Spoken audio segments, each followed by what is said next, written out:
ഇപ്പോൾ സിറ്റൗട്ടിൽ നിന്ന് കടന്നു വരുമ്പോഴേക്കും നമുക്ക് കാണുന്നത് ഒരു ഹോളാണ്. ഈ ഹോളിൽ ലിവിങ് ഏരിയയും ഡൈനിങ് ഏരിയയും ഒരുമിച്ച് തന്നെയാണ് സെറ്റ് ആയിട്ടുള്ളത്. ഒരു വലിയ സ്പേസിലാണ് ഈ രണ്ടും അവർ ഇൻക്ലൂഡ് ചെയ്തിട്ടുള്ളത്. ഒരു പാർട്ടീഷനൊന്നും ഇല്ലാത്തത് കൊണ്ട് തന്നെ ഒരു കൺജസ്റ്റഡ് അല്ലാത്ത ഒരു വിശാലത ഈ ഒരു ഹോളിൽ നിറഞ്ഞു നിൽക്കുന്നുണ്ട്. ഡബിൾ ഹൈറ്റിലാണ് ഈ ഒരു ഏരിയ ഇവർ സെറ്റാക്കി വെച്ചിട്ടുള്ളത്. കൂടാതെ ഹാങ്ങിങ് ലൈറ്റും ഇവിടെ അറേഞ്ച് ചെയ്തിട്ടുണ്ട്. പിന്നെ ഇതിന്റെ ഒരു colour combo brown and cream തീമിലാണ് ഈ ഒരു ഹോൾ സെറ്റ് ആക്കിയിട്ടുള്ളത്. ഇപ്പോൾ ഈ ഹോളിലൂടെ നടന്നു വരുമ്പോൾ ഇടത് ഭാഗത്തായിട്ട് ഒരു ഷൂ റാക്കാണ് ഇവിടെ അറേഞ്ച് ചെയ്ത് വെച്ചിട്ടുള്ളത്.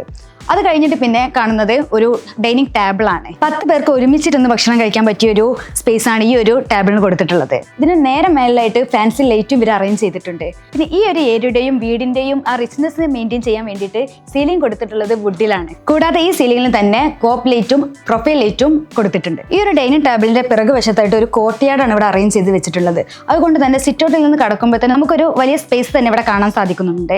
ഇവിടെ ഗ്ലാസ് ആയതുകൊണ്ട് തന്നെ പുറത്തുനിന്നുള്ള വിസിബിലിറ്റിയും കൂടി നല്ലോണം ലഭിക്കുന്നുണ്ട്. ഈ ഒരു ഡൈനിങ് ഹാളിനോട് ചേർന്നിട്ട് തന്നെയാണ് ഈ ഒരു വാഷിംഗ് ഏരിയ കൊടുത്തിട്ടുള്ളത്. ഒരു റൗണ്ട് ഷേപ്പിലുള്ള മിററാണ് ഇവിടെ കൊടുത്തിട്ടുള്ളത്. കൂടാതെ 2 ഹാങ്ങിങ് ലൈറ്റ് ഇവിടെ സെറ്റ് ആക്കിയിട്ടുണ്ട്. പിന്നെ ഈ ബാക്ക്ഗ്രൗണ്ടിൽ ടൈലാണ് കൊടുത്തിട്ടുള്ളത്. അതിന് കാരണം എന്താണെന്ന് വെച്ചാൽ ഈ വേസിൽ നിന്ന് വരുന്ന വെള്ളം ഇവിടെ സ്പ്ലാഷ് ആവാതെ ആ ഒരു ചുമരിനെ പ്രൊട്ടക്ട് ചെയ്യാൻ ഈ ഒരു ടൈലിന് സാധിക്കും.